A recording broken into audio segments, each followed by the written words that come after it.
देखो MP TET वर्ग 3 के लिए दोबारा से नोटिफिकेशन आउट हुआ है। जिन्होंने फॉर्म फिल नहीं किया उनके लिए बहुत अच्छा मौका है कि वो फॉर्म फिल कर सकते हैं। अब इम्पॉर्टेंट बात ये है, जिन्होंने ऑलरेडी फॉर्म फिल कर रखा है उनको चिंता करने की बात नहीं। एग्जाम जो होगा वो अभी आपका मार्च में प्रस्तावित है। तो अच्छी बात यह है कि आप 2 से 3 महीने को इतना बेहतर तरीके से यूटिलाइज करो कि आपकी जॉब लग जाए। अब इस सब में इम्पोर्टेंट क्या है कि आपको तैयारी कैसे करनी है। तो तैयारी का जो बेसिक स्टार्ट होता है वो स्टार्ट होता है कि आप पुराने साल के पेपर देखो और जिससे ये पता करो कि क्वेश्चन का लेवल क्या रहा था, आपको कितने लेवल तक तैयारी करनी है, कहाँ से तैयारी करनी है, ये सारी चीज़ें आपकी क्लियर हो जाती हैं। तो आज इस लेक्चर में हम प्रीवियस ईयर पेपर के सॉल्यूशन को देखने वाले हैं। जो पुराने साल का पेपर था उसमें कितने चैप्टर से कितने लेवल तक का क्वेश्चन आया, जिससे आपको तैयारी में हेल्प मिलेगी। और इससे ये पता लगेगा आपको कि आपको कौन सा चैप्टर पहले करना चाहिए, कौन सा पार्ट आपको बाद में करना चाहिए, जिससे आपका कम टाइम में ज़्यादा स्कोर हो जाए। ओके, स्टार्ट करते हैं हम। पहला क्वेश्चन जो कह रहा है कि what is the difference between the place value of 9 and actual value of 9 in number 569387। यानी कि ये जो आपको नंबर दे रखा है इसके स्थानीय मान और वास्तविक मान के बीच में आपको अंतर बताना है। तो स्थानीय मान क्या होता है, वास्तविक मान क्या होता है, देखो दोनों वर्ड्स के बीच में मीनिंग छिपा हुआ है। स्थानीय मान मतलब स्थान की कीमत, आप जिस जगह पर हो उस जगह की कीमत क्या है, उस जगह की वैल्यू क्या है, वो होगा स्थानीय मान। जैसे कि यहाँ पर क्या है, 3 है। अब इस संख्या को पूरा पढ़ोगे तो क्या पढ़ोगे आप, 5,69,387। यानी कि इस 3 की मैं बात करूं तो इस 3 की वैल्यू क्या आ गई, प्लेस वैल्यू क्या आ गई, वो आ गई 387, यानी 300। तो ये हो गई प्लेस वैल्यू यानी स्थानीय मान हो गया। अगर मैं बात करूं 6 की बात करता हूं तो इसमें लिखूंगा मैं कि 5,69,000। 69,000 से मतलब यानी कि ये किस में आ रहा है, ये 1000 फिगर में आ रहा है। 6 का आ जाएगा कितना, 60,000। क्लियर। इसको हमने कैसे किया, दूसरे तरीके में बताऊं तो मैं जितनी भी आपको इसके बाद वैल्यू लिखी हुई है उनकी जगह पर आप जीरो में कन्वर्ट कर दो तो वो हो जाएगा इसका प्लेस वैल्यू या फिर स्थानीय मान। जैसे कि मैं अगर 9 की बात कर रहा हूं तो 9 के बाद कितनी संख्याएं, 3 संख्याएं हैं। तो 9 का जो प्लेस वैल्यू होगा, स्थानीय मान होगा, वो क्या होगा, 9000 हो जाएगा। इकाई, ढाई, सैकड़ा, हजार यानी कि कितना, 9000। इकाई, ढाई, सैकड़ा, हजार, 10,000 यानी कि कितना, 60,000। क्लियर है। 5 का कितना हो जाएगा, 5 लाख हो जाएगा। इतना हमें समझ में आ गया कि प्लेस वैल्यू जो स्थानीय मान होता है वो बेसिकली स्थान की कीमत होती है। अब बात करते हैं इसमें एक्चुअल वैल्यू की। तो इसमें एक नोट लिख लेना कि एक्चुअल वैल्यू को ही हम फेस वैल्यू भी कहते हैं। तो अगर आपसे क्वेश्चन में नेक्स्ट टाइम पूछे कि फेस वैल्यू ऑफ 9 क्या होगा तो घबराने की कोई जरूरत नहीं है। उसको ही हम क्या बोलते हैं, एक्चुअल वैल्यू बोलते हैं। एक्चुअल मतलब वास्तविक, फेस मतलब जैसा दिख रहा है वैसा। तो एक्चुअल और फेस दोनों क्या हो गए, सेम बात है। अब जैसा दिख रहा है वैसा का मतलब ये है कि एक की फेस वैल्यू 1, जीरो की 0, ओके, और 2 की 2, तो 9 की कितनी, 2 की 2 हो जाएगी और 9 की हो जाएगी इसमें 9। यानी जैसा दिखा वैसी उसकी वैल्यू है तो इसको हम बोलेंगे फेस वैल्यू या फिर वास्तविक मान, एक्चुअल वैल्यू, कुछ भी बोल सकते हैं इन तीनों में से। तो यहाँ पर जो एक्चुअल वैल्यू है या फेस वैल्यू है वो कितनी हो जाएगी, 9 की 9। तो आपको 9 और 9000 में क्या करना है, डिफरेंस निकालना है। तो 9000 में से 9 सब्ट्रैक्ट करोगे तो कितना आ जाएगा, 8991। क्लियर है बात। नहीं पता हो अभी तक तो नोट जरूर कर लेना, क्योंकि ये क्वेश्चन आपके रिपीट होने वाले हैं डेफिनेटली किसी ना किसी तरीके से। अब इसके बाद बात करते हैं इसमें नेक्स्ट क्वेश्चन की। तो ये नेक्स्ट क्वेश्चन है, the sum of the following number is. इन सभी नंबर्स का आपको सम निकालना है, एडिशन निकालना है, बहुत आसानी से निकाल सकते हो। और एक इंपॉर्टेंट बात है, पॉइंट के बाद जो नंबर है और ये पॉइंट के बाद जो नंबर है इनका अलग टोटल होता है। जैसे कि 1856, ये तो आप नॉर्मली करते आए हो बचपन से। 3287, 8432, ये क्या है 9.999, और ये क्या है 18.888।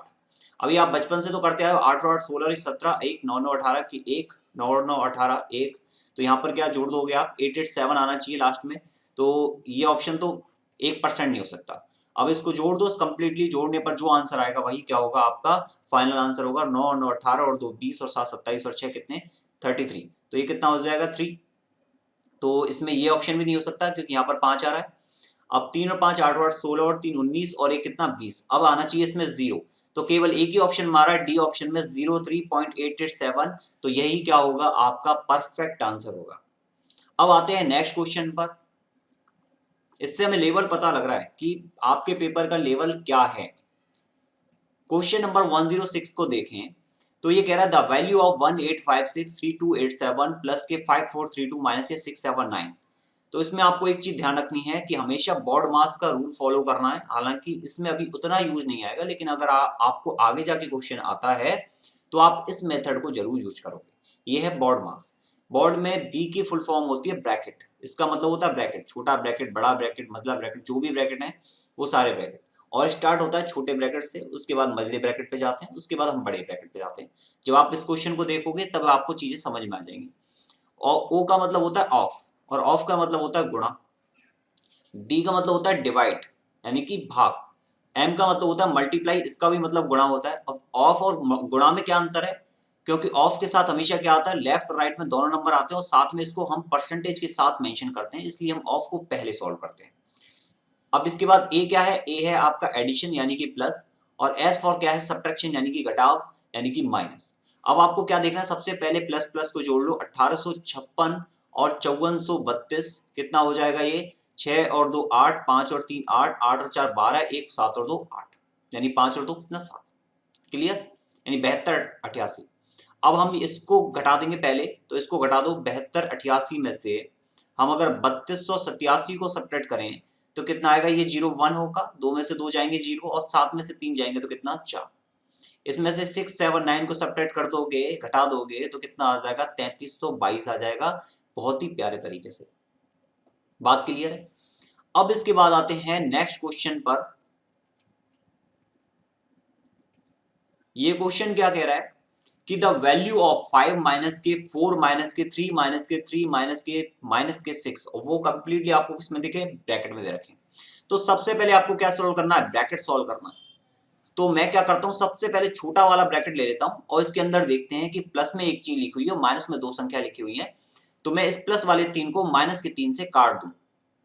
ओके, क्या बच गया? माइनस के 6 बच गया। तो यहां से लेके यहां तक सॉल्व होने पर क्या आ गया? माइनस के 6 आ गया। तो ये नंबर जब मैं दोबारा से लिखूंगा तो क्या हो जाएगा? 5 माइनस के 4 माइनस के मजला ब्रैकेट 3 माइनस के छोटे ब्रैकेट में माइनस के 6, फिर से मजला ब्रैकेट और फिर से बड़ा ब्रैकेट। इतनी चीज क्लियर हो गई। अब यहां पर देखो माइनस है और ये बाहर माइनस है, माइनस माइनस गुणा होकर क्या हो जाएगा? प्लस हो जाएगा। तो मैं इसकी जगह पर क्या लिख सकता हूं? 3 प्लस के 6 लिख सकता हूं। तो 3 और 6 मिलकर क्या हो जाएंगे? तो 3 और 6 मिलकर हो जाएंगे 9। बस बात यहां से क्लियर हो गई। मैं इस मजले ब्रैकेट को हटा दूं क्योंकि अंदर तो वैसे ही प्लस था और प्लस का गुणा माइनस होता है तो माइनस ही हो जाता है बाहर आकर। अब 4 माइनस के 9 क्या हो जाएगा? तो इसको मैं लिख दूंगा, ये क्या हो जाएगा? सॉल्व होकर माइनस के 5 हो जाएगा। 4 में से 9 जाएंगे तो कितने बचेंगे? माइनस के 5 बचेंगे।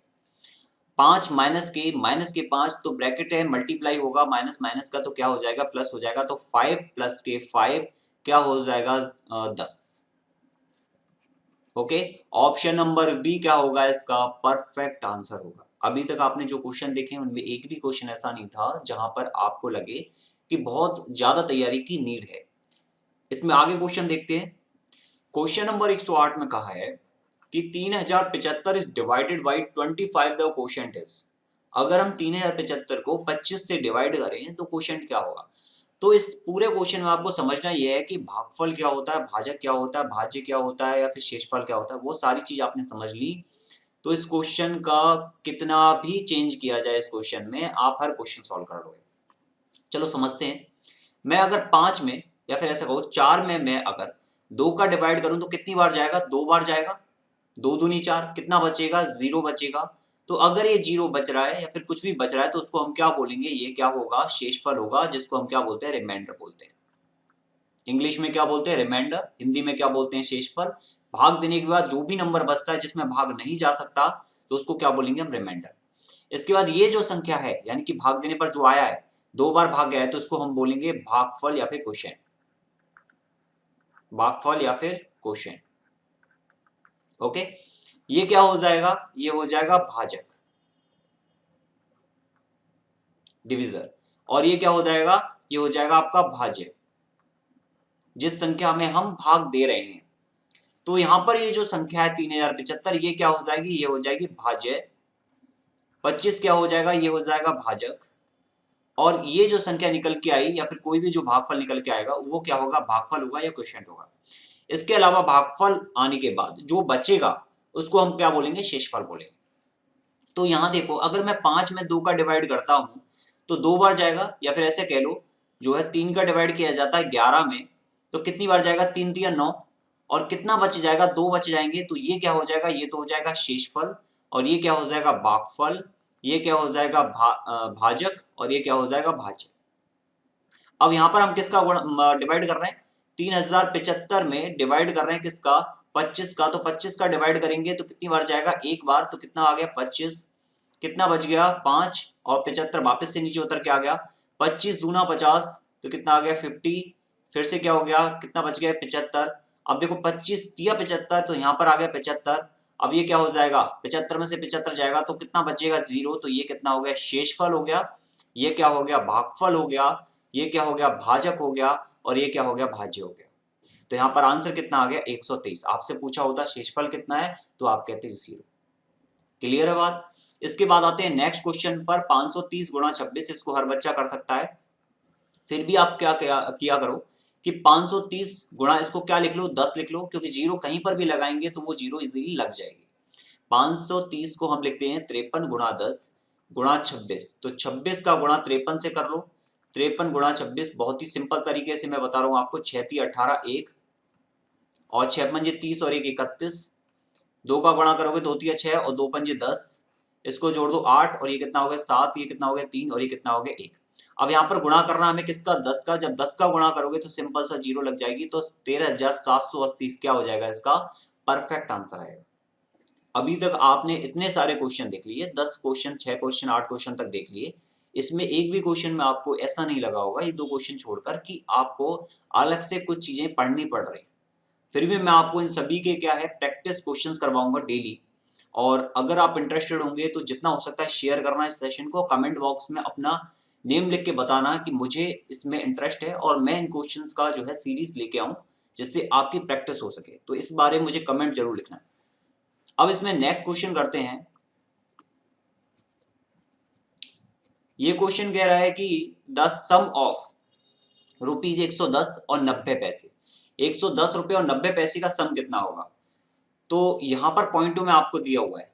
अब जब रुपए देखोगे आप तो 110 रुपए तो आपको बोला हुआ ही है, यानी कि आपके पास 110 रुपए तो मिनिमम होंगे, और इसमें सम पूछा है, मतलब 110 रुपए के साथ आपको 90 पैसे और दे दिए हमने, तो क्या हो गया, वो पैसा बढ़ेगा ही। तो 110 रुपए तो मिनिमम आएगा, यानी कि ऑप्शन बी नहीं हो सकता और ऑप्शन ए नहीं हो सकता। अब 110 रुपए और इसमें देखोगे तो कितने रुपए का अंतर है, 5 रुपए का, लेकिन ये कितने दे रहा है, 90 पैसे दे रहा है। कुछ बच्चे कंफ्यूज हो जाते हैं कि 90 पैसे को हम कैसे ऐड करें। तो 1 रुपए में बालक कैसे कितने होते हैं, 100 पैसे होते हैं। 1 रुपए में होते हैं 100 पैसे, 110 रुपए तो ये हो गए। अगर हम इसमें 1 रुपए जोड़ेंगे तो सीधा सीधा ये कितना हो जाएगा, 111 रुपए हो जाएगा। लेकिन हम उसमें 111 रुपए ना करने की जगह हम क्या कर रहे हैं, 100 पैसे की जगह पर, या फिर हम क्या बोले, अगर 100 पैसे हम ऐड करें तो वो कितना हो जाएगा, 111 रुपए हो जाएगा। चाहो तो इसको इस तरह से लिख सकते हो, चाहो इसको ऐसे लिख सकते हो कि 110 रुपए प्लस के 100 पैसा, तो भी क्या 111 रुपए। लेकिन यहां पर क्या इसने 90 पैसे को ऐड किया है, तो सिंपल सा हम इसको क्या लिख देंगे, 110.90 या फिर 110.9। तो ऑप्शन डी क्या हो जाएगा, इसका परफेक्ट आंसर हो जाएगा। नेक्स्ट इसमें क्वेश्चन देखते हैं, क्वेश्चन नंबर 111, 111। तो ये 111वां नंबर का जो क्वेश्चन है, ये कह रहा है कि if two angles of a rectangle 70 and 45 then the third angle is, यानी कि एक ट्राइंगल है, ट्राइंगल बनाया हमने, इस ट्राइंगल में एक जो एंगल है वो है 70 और एक जो एंगल है वो है 45 डिग्री। तो ये आपके पास दो जो है एंगल हैं। अब आपको ये बताना है कि इसका जो तीसरा एंगल होगा वो क्या होगा। तो इस ट्राइंगल की एक प्रॉपर्टी होती है, नोट करके लिखना, कि इस त्रिभुज में जो तीनों एंगल होते हैं ए बी सी, ये जो तीनों एंगल हैं इनका सम होता है 180। किसी भी त्रिभुज, चाहे वो समकोण हो, समद्विबाहु हो, समबाहु हो या विषम बाहु हो, कोई भी त्रिभुज हो, उस त्रिभुज के तीनों एंगल्स का सम क्या होगा, हमेशा 180 डिग्री रहेगा, हमेशा। तो यहाँ पर कितना है 180 डिग्री, तो आपको पता है ए कितना है 70, बी कितना है नहीं पता है, सी पता है आपको कितना 45 बराबर के 180। तो यहाँ से बी की वैल्यू निकाल दोगे तो कितना आ जाएगा 6 और 4 10 और 11 यानी कि कितना 65 डिग्री। तो आंसर कितना आ गया आपका, जो तीसरा एंगल होगा वो आ जाएगा 65 डिग्री। अब तीसरा एंगल बी भी हो सकता है, सी भी हो सकता है, ए भी हो सकता है, उससे कोई फर्क नहीं है। तीनों एंगल का सम जो होगा वो कितना होगा, 180 होगा। अगर यहीं पर ये क्वेश्चन पूछता किसका, आयत के लिए या वर्ग के लिए, तो वर्ग के सभी एंगल का जो सम होता है वो कितना होगा, वो हो जाएगा 360 डिग्री। अब इसकी जगह पर अगर आपसे सम चतुर्भुज या सम जो है समभुज पूछता, तो उस कंडीशन में भी सबका जो सम होगा वो कितना हो जाएगा, 360 डिग्री। तो आपको याद रखना है, अगर 4 कोण है तो कितना होगा सम, 360, और अगर 3 है तो कितना होगा, 180। देन आपसे कोई भी एंगल पूछे आप निकाल सकते हो। अब इसके बाद आते हैं क्वेश्चन नंबर 112 पर। विच of the following is not an acute angle, यानी इनमें से नॉन जो है न्यून कोण नहीं है। तो 3 कोण होते हैं, एक तो होता है अधिक कोण, अधिक कोण, एक होता है इसमें समकोण, एक होता है इसमें न्यून कोण। अब ये क्या क्या होते हैं, जैसा नाम वैसा ही इसमें काम है। तो देखो अधिक कोण है, यहाँ पर पहली बात तो समकोण जो होता है वो तो होता है 90 डिग्री, यानी कि कहीं पर भी आपको 90 डिग्री दिख जाएगा वो कैसा होगा, समकोण होगा। अधिक कोण कैसा होगा, जो 90 डिग्री से ज्यादा होगा वो होगा अधिक कोण। न्यून कोण कौन सा होगा, जो 90 डिग्री से कम होगा वो होगा क्या, न्यून कोण। आपके पास तीनों चीजें हैं, तीनों चीजें आपको पता लगी, अधिक कोण पता लग गया, समकोण पता लग गया, न्यून कोण। अब आपसे कुछ भी पूछ ले सब आंसर कर सकते हो। उसने कहा न्यून कोण नहीं है, इसका मतलब कैसा है, या तो वो 90 डिग्री होगा, न्यून कोण होगा तो कैसा होगा, 90 से कम होगा। पहली बात तो कौन कौन सा है, एक तो ये है, एक ये है, एक ये न्यून कोण है। केवल एक न्यून कोण नहीं है, वो ये, क्योंकि ये कैसा है, ये अधिक कोण है, अधिक कोण। यानी कि 90 डिग्री से ज्यादा है तो कैसा हो जाएगा, अधिक कोण। 90 डिग्री है तो कैसा हो जाएगा, समकोण। 90 डिग्री से कम है तो कैसा हो जाएगा, न्यून कोण। नेक्स्ट इसमें क्वेश्चन पर आते हैं, question number 113। In a concentric circle if length of 2 radii r1 inner है, r2 आउटर है, then which of the following relation is true. किसी सकेंद्रीय वृत्त की दो त्रिज्याओं की लंबाई, एक r1 दे रखी है, एक r2 दे रखी है, जिसमें r1 जो है वो अंत्यवृत्त की है, r2 जो है वो बाह्य वृत्त की है, वो तो निम्न में से इनमें से कौन सा कथन सत्य होगा। तो पहले तो सकेंद्रीय वृत्त का मतलब क्या है, देखो सकेंद्रीय का मतलब सकेंद्रीय, कॉन्सेंट्रिक, यानी कि सेंटर जो होगा वो दोनों में सेम होगा। हम क्या करते हैं, एक ये बनाते हैं और एक ये बनाते हैं। जैसे कि आपको ये दिख जाएगा, ये बहुत ही अच्छा एग्जांपल है, दिख भी रहा होगा। तो यहाँ पर ये जो आप देखोगे ये क्या है, ये छोटा सर्किल है, और ये क्या है, ये बड़ा सर्किल है।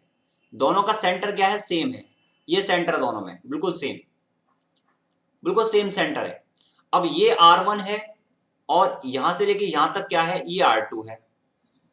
इतना दिख रहा होगा, ये R2 है और ये जो है वो R1 है। अब आपको ये पता लग रहा होगा कि यार ये R2 जो है इस R1 से कैसी है, ज्यादा है। ये इनर है और ये आउटर है, ये अंत्य है, ये बाह्य है। तो बाह्य वाली ज्यादा है किससे, अंत्य वाली से। तो यहाँ पर बाह्य वाली कौन सी है, R2 है, और अंत्य वाली कौन सी, R1 है। तो ये क्या हो जाएगी, ज्यादा हो जाएगी। तो इसमें ऑप्शन कौन सा हो जाएगा, सी ऑप्शन हो जाएगा। कितना सिंपल सा तरीका था, आप इसको इसकी मदद से भी कर सकते हो, ये खरीदने की जरूरत नहीं है। लेकिन ये मैं आपको बता रहा हूं कि ऐसे आप इसको प्रैक्टिकल वे में क्वेश्चन को कर सकते हो। इसके बाद नेक्स्ट क्वेश्चन पर आते हैं। नेक्स्ट क्वेश्चन है, in a pattern given below the next 2 number क्या होंगे। यानी कि आपको सीरीज दे दी है और इस पूरी पद्धति में आपको ये नंबर और ये नंबर पता करना है। तो यहाँ दिया हुआ है 2, फिर उसके बाद 3, फिर उसके बाद 5, उसके बाद 7, उसके बाद 11, उसके बाद 13। लेकिन मुझे एक बात समझ में आ रही है, अगर मैं इसमें अंतर देखूं तो यहाँ पर अंतर कितना है, 1 का, यहाँ पर अंतर कितना है, 2 का, यहाँ पर भी 2 का, यहाँ पर कितने का, 4 का, यहाँ पर कितना है, 2 का। यानी कि अंतर ना तो बढ़ते हुए क्रम में है, ना ही घटते हुए क्रम में है कंटिन्यूसली, ना ही जो है क्या कॉमन नंबर है, जैसे कि सब में 2 2 घट रहा हो या 2 2 घट रहा हो। और सब में ऐसा भी नहीं है इसमें 1 बढ़ रहा हो, इसमें 2, इसमें 3, इसमें 4। कभी 2 बढ़ रहा है, कभी 4 बढ़ रहा है, कभी 2 बढ़ रहा है। तो ऐसा हो रहा है, तो इसका मतलब इसमें कोई और लॉजिक लगेगा। वो लॉजिक कौन सा है वो पता करना है। अब इसमें एक चीज और देखते हैं कि क्या ये सभी नंबर प्राइम है क्या। प्राइम से मतलब अभाज्य संख्या है जिनका खुद और उस एक के अलावा किसी और से डिवाइड ना जाए। जैसे कि 3 का 1 से डिवाइड कर सकते हैं और 3 से डिवाइड कर सकते हैं, बाकी किसी भी संख्या से डिवाइड नहीं कर सकते। जैसे कि 13, जैसे कि 17, तो इस संख्या को हम 17 से डिवाइड कर सकते हैं एंड 1 से डिवाइड कर सकते हैं, बाकी हम किसी तीसरे नंबर से इसको डिवाइड नहीं कर सकते। तो ये संख्या कैसी होगी, ये अभाज्य संख्या होगी, यानी कि इसको इंग्लिश में क्या बोल सकते हैं हम, प्राइम नंबर बोल सकते हैं। तो सबसे छोटा नंबर प्राइम नंबर जो होता है वो होता है 2। 2 फिर 3 प्राइम नंबर है, 5 भी है, 7 भी है, 11 भी है, 13 भी है। तो इसके बाद वाला जो प्राइम नंबर होगा वो कौन सा होगा, 17, और उसके बाद कौन सा होगा, वो होगा 19। यानी 19 में 1 और 19 के अलावा डिवाइड नहीं जा सकता। तो इसका आंसर क्या हो जाएगा, ऑप्शन नंबर डी। लेकिन अगर आप ऑप्शन नंबर बी में देखोगे तो 15 में 5 का भी जा सकता है डिवाइड, 3 का भी जा सकता है, 15 का तो जा ही सकता है और 1 का जा सकता है। गलत हो गया। यहाँ पर भी 15 आ रहा है, यहाँ पर 14 और 12 आ रहा है। 14 और 12 में आप 14 ही ले लोगे तो क्या हो रहा है, 2 का डिवाइड जा रहा है, 7 का जा रहा है, 14 का जा रहा है, 1 का भी जा रहा है। 12 में किसका जा रहा है, इसमें 2 का जा रहा है, 3 का जा रहा है, 4 का डिवाइड जाएगा, 6 का जाएगा, 12 का जाएगा और 1 का भी जाएगा। तो इसमें से कौन सी संख्या है अभाज्य, वो है 17 और 19, वही क्या हो जाएगा, आप क्वेश्चन का आंसर हो जाएगा। अब आते हैं इसमें नेक्स्ट क्वेश्चन पर, क्वेश्चन नंबर 115। ये क्वेश्चन नंबर 115 क्या कह रहा है कि in 24 hour format 3:30 PM can be written as, यानी 2:30 बजे जो है शाम के, दोपहर में 2:30 पर इसको क्या लिख सकते हैं। तो 24 घंटे का प्रारूप है। 24 घंटे का प्रारूप जनरली कहाँ होता है, जो रेलवे प्लेटफॉर्म है वहां पर आपको जो घड़ी मिलती है वो 24 घंटे की होती है। तो उसमें घड़ी चलती रहती है। जैसे आप शाम को गए 7 बजे करीब, जो आपकी घड़ी में 7 बज रहे हैं, आप शाम को स्टेशन गए तो वहां पर आप देखोगे तो वहां लिखा रहेगा 19। 7:30 बजे गए तो वहां लिखा रहेगा 19:30। कैसे, नॉर्मली 12 बजे तक तो टाइम हो गया, उसके बाद 7 घंटे दोबारा से हो गए, तो 7 घंटे दोबारा से होने के बाद क्या होगा, जैसे इसी को ले लेते हैं हम, यहाँ पर क्या होगा, ये दिख रहा होगा आपको। तो जैसे ही 12 बज जाते हैं, 12 के बाद जैसे जैसे आप टाइम बढ़ाओगे तो 13, 14, 15, 16, 17, 18 इस तरह से होने लग जाता है। अब इसने बोला 2:30, तो 13, 14 और 2:30 मतलब 14:30, तो कितना हो जाएगा 14:30। कितने घंटे, 14:30। तो ऑप्शन बी क्या हो जाएगा, इसका राइट हो जाएगा। अगर मैं आपसे बोलता 7:30 बजे शाम को, तो ये कह रहा है ना पीएम, यहाँ पर इसने वर्ड दिया है पीएम। दोपहर में 12 बजे के बाद क्या लग जाता है, पीएम लग जाता है। 12 बजे से पहले क्या होता है, एएम होता है। अब इसमें क्या हो जाएगा, अगर मैं शाम को 7:30 बजे की बात करता हूँ तो मैं इसको क्या लिख सकता हूँ, शाम को 7:30 मतलब 7 और 12 कितना, 19 और 30 तो आ गया सिंपल सा। तो ये क्या हो जाएगा 19:30। ठीक है, इसको हम पीएम नहीं लिखेंगे, पीएम इसको लिखेंगे, इसको सिंपल सा इस टाइम में डिनोट करके छोड़ देंगे। अब इसके बाद आते हैं नेक्स्ट क्वेश्चन पर, क्वेश्चन नंबर 116। ये कह रहा है the value of 50 gram 80 gram in mg is, यानी 50 ग्राम 80 मिलीग्राम को मिलीग्राम में बदलने पर क्या होगा। 50 ग्राम और 80 मिलीग्राम, ये कंप्लीट फिगर है, जैसे कि 50,339, 50,400। तो इसने बोला है 50 ग्राम और 80 मिलीग्राम को अगर मैं कंप्लीटली मिलीग्राम में लिखना चाहूं तो मैं कैसे लिखूंगा। सबसे पहली बात, ये मिलीग्राम में तो ऑलरेडी लिखा हुआ है, इसको हटा दो। अब बच गया 50 ग्राम। तो हमें ये पता करना है कि 1 ग्राम में, पहली बात तो 1 किलोग्राम में कितने ग्राम होते हैं, 1000 ग्राम। नहीं पता है तो नोट कर लेना, 1 ग्राम में 1000 मिलीग्राम, 1 किलोग्राम में 1000 ग्राम और 1 ग्राम में 1000 मिलीग्राम होते हैं। तो 50 ग्राम में कितने हो जाएंगे, 50,000 मिलीग्राम हो जाएंगे। 50,000 मिलीग्राम, 80 ग्राम ये पहले से था, तो टोटल मिला के कितना हो जाएगा, 50,080 मिलीग्राम हो जाएगा। समझ में आ गया, ऑप्शन ए क्या हो जाएगा, इसका परफेक्ट आंसर हो जाएगा 50,080 मिलीग्राम। अब बात करते हैं क्वेश्चन नंबर 117 की। If diameter of a circle is 40.5 centimetre then the radius, यानी कि एक वृत्त का व्यास दे रखा आपको 40.5 सेंटीमीटर और आपको वृत्त की त्रिज्या पूछी है। तो वृत्त की कुछ प्रॉपर्टीज होती हैं, मैं इसको 2 कलर में यूज करके बताता हूं। एक ये है, एक जो ब्लैक में लिखा हुआ है ये क्या है, परिधि है, इसको हम बोलते हैं सरकमफेरेंस। और ये जो पॉइंट है ये क्या है, सेंटर। और ये जो आपको लाइन दिख रही है ये क्या है, रेडियस, जिसको हम बोलते हैं त्रिज्या या फिर आर। इतनी चीजें आपको समझ में आ गई। सेंटर को भी हम अलग कलर से लिख लेते हैं, जिससे आपके क्वेश्चन में कुछ भी चीजें चेंज हो तो आपको पता लगता है। अब इंपॉर्टेंट बात क्या है, इसमें से आपसे क्या क्या चीजें पूछी जा सकती हैं सर्किल के आधार पर। ये क्या है, रेडियस। लेकिन अगर मैं इसको सेम चीज यहां पर बनाता हूं और दोनों के बीच में 180 डिग्री एंगल रहता है तो इसको हम बोलेंगे क्या, इसको हम बोलेंगे डायामीटर या फिर हम बोलेंगे व्यास। ठीक है, व्यास किसके बराबर हो गया, अब आपको समझ में आ गया होगा कि एक आर ये तो कितना हो गया, ये 2 आर हो गया। तो यहाँ पर आपसे क्या बोला है कि डायामीटर आपको 40.5 सेंटीमीटर दे रखा है, यानी कि 2r की वैल्यू कितनी दे रखी है, 40.5 सेंटीमीटर। रेडियस पूछा है तो आर का क्या कर दोगे, 2 का डिवाइड कर दोगे, कितना हो गया 20.25। तो 20.25 क्या आ गया इसका सेंटीमीटर में, ये सेंटीमीटर दे रखा है तो ये क्या आ गया इसका रेडियस। अब यहां से ये चीज आपको समझ में आ गई कि आर जब दे रखा होता है तो उसको हम बोलते हैं त्रिज्या, और जब हम 2r कर देते हैं तो वो क्या हो जाता है डायमीटर या फिर व्यास। परिधि क्या होती है, परिधि होती है 2πr।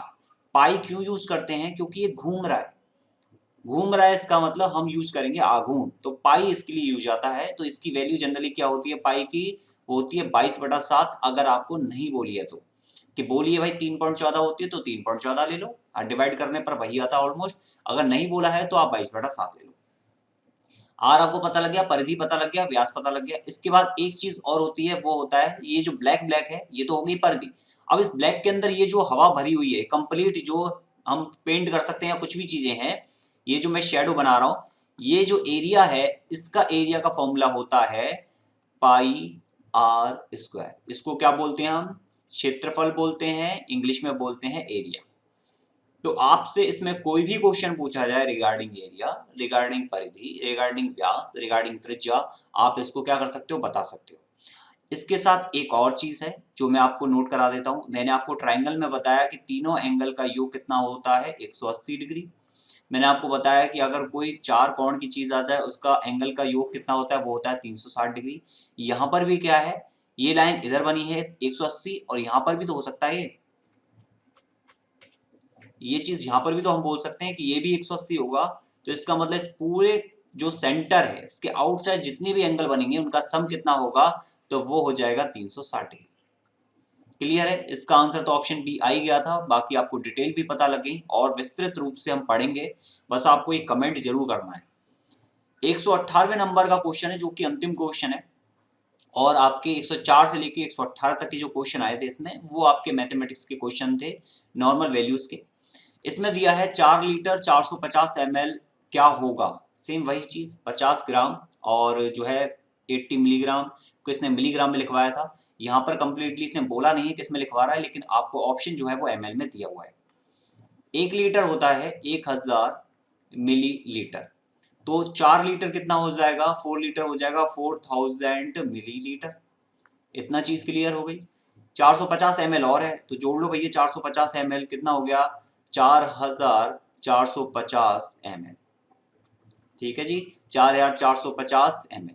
अगर ये आपको यहाँ पर ऑप्शन बोलता कि लीटर में मेंशन करो, तो देखो 4 लीटर तो पहले से ही था, 1000 ml जब 1 लीटर होता है तो 450 ml कितना होगा, तो 1/1000 गुणा 450 तो कितना 0.450, तो ये क्या हो जाता लीटर में होता अगर आपसे क्वेश्चन लीटर में आंसर पूछता तो। लेकिन इसने क्या पूछा ऑप्शन में, ml की टर्म में पूछा है तो कितना आंसर हो जाएगा ये, और अगर लीटर में पूछा है तो ये, इससे इसमें कन्वर्ट कर सकते हो 1000 का गुणा करके, तो भी कितना आएगा 4450 ml। ये क्वेश्चन थे सिंपल से, जिससे आपको ये पता लगेगा कि आपका जो पेपर है उसका लेवल क्या था। हमने बहुत सारी चीज देखी, बेसिक बेसिक टर्म पूछी है, हम उन बेसिक टर्म के आधार पर एक लेक्चर सीरीज तैयार करेंगे, और उससे हम देखेंगे कि जो जो क्वेश्चन आपको मिलेंगे एग्जाम में ऑलरेडी प्रीवियस ईयर पेपर में, वो सारे कवर हो जाएंगे। आपको करना ये है कि एक कमेंट जरूर करना कि ये सेशन हमको चाहिए, और मैं आपको कम्प्लीटली फ्री प्रोवाइड करूंगा, कोई भी इसका चार्जेस नहीं है। और ट्राई करूंगा कि आपको जो टेस्ट सीरीज है वो भी फ्री प्रोवाइड हो एप्लीकेशन पर। तो कंप्लीट जो एग्जाम की तैयारी करनी है वो हमें बहुत बेहतरीन तरीके से करनी है, जिससे हमारी पोस्ट रहे ना, हमें हर एक जॉब जो है ना वो अब लेनी है। तो सेशन को लाइक करना, शेयर करना और कमेंट जरूर करना कि आपको वास्तव में सेशन आगे कंटिन्यू रखना है या नहीं रखना। Okay, good luck.